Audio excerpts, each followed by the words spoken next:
เช้านี้ที่สกลนครดูน้ำมือผมนี่คือเห็ดเกือกม้าหรือเห็ดกระเทียนพี่มาน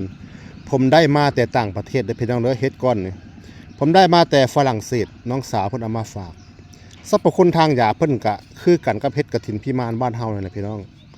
ช่วยบำรุงตับบรรเทาโรคร้ายในลำไส้วิธีกินอันใดเดี๋ยวผมจะพาพี่น้องต้มกินลองเบิ่งนะพี่น้องเด้อว่ามันจะมีรสชาติอันใดเห็ดต่างประเทศรสชาติมันจะเหมือนกับเห็ดบ้านเราไหมสรรพคุณน่าจะบ่แตกต่างกันสรรพคุณเพราะเห็ดตัวนี้เพิ่นจะไปบำรุงตับบรรเทาโรคร้ายในลำไส้ได้อย่างดีสรรพคุณอย่างอื่นเดี๋ยวผมจะเล่าสู่ฟังเด้อเดี๋ยวผมจะต้มปั่นพี่ปั่นน้องเบิ่งก่อนว่ามันจะเป็นจังไดนะพี่น้องเนาะสีสันของเพิ่นเนาะจัดการเลยเดี๋ยวผมจะต้มกินลองเบิ่งว่าเห็ดกระถินพี่มานหรือเห็ดเกือกม้าต่างประเทศนี้มันจะรสชาติคือเดียวกับเห็ดบ้านเฮาบ่พี่น้องแต่เห็ดนี้กินหลายบ่ได้เด้อพี่น้องเด้อเห็ดนี้จะกินมากบ่ได้เด้อพี่น้องเด้อเพราะมันจะมีฤทธิ์เบื่อเมาเด้อพี่น้องเด้อนี่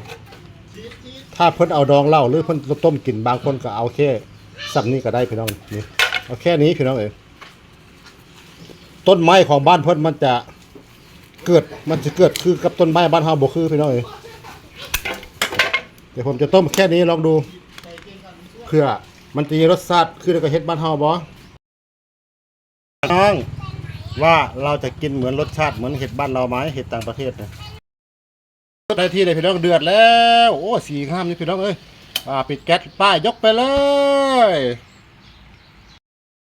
ได้เลยพี่น้องเป็นได้พี่น้องสีสันเหลืองงามบ่เดี๋ยวผมจะซิมให้พี่ให้น้องได้เบิ่งเด้อว่ารสชาติมันจะเป็นอะไรนะพี่น้องเนาะนี่คือสมุนไพรเห็ดกระเทียมพี่มานตัวนี้เดี๋ยวผมซิมมันก่อน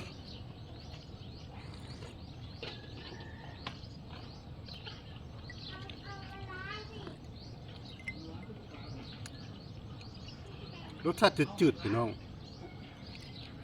ผมได้มาแต่ฝรั่งเศสเลยพี่น้องโดยเห็ดกระเทียมพี่มานตัวนี้เพิ่นสามารถช่วยไปบำรุงตับ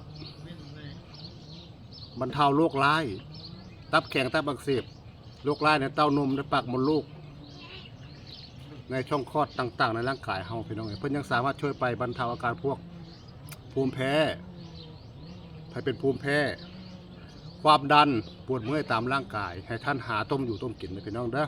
หรือท่านจะหาเห็ดกระเทียมพี่มานอยู่ต่างประเทศบ่ได้ก็เห็ดกระเทียมพี่มานบ้านเฮาก็ได้ที่เกิดจากต้นจิกต้นเค็งต้นแดงได้เลยพี่น้องเด้อทุกสิ่งทุกอย่างก่อนกินก่อนใส่อย่าพลาดเชื่อผมด้วยให้ศึกษาดีๆก่อนพี่น้องกินจังหวะกับพี่น้องรสชาติหอมปะบ่มีกลิ่นเลยพี่น้องเอ้ยไม่มีกลิ่นถ้าเฮ็ดเบื่อถ้าเอาต้มมันจะออกสีดำๆจะเฮ็ดเบื่อเลยพี่น้องเด้อถ้าเฮ็ดเบื่อเฮ็ดมีพิษต้มแล้วจะออกสีดำๆเลยพี่น้องเด้อเอาทุกสิ่งทุกอย่างก่อนกินก่อนใส่อย่าพลาดเชื่อผมด้วยให้ศึกษาดีๆก่อนเลยพี่น้องเด้อจังหาอยู่จังหากินนะฮะอยู่ดีมีแห้งอย่าเจ็บอย่าไข้สุขภาพแข็งแรงครับผมขอบคุณครับ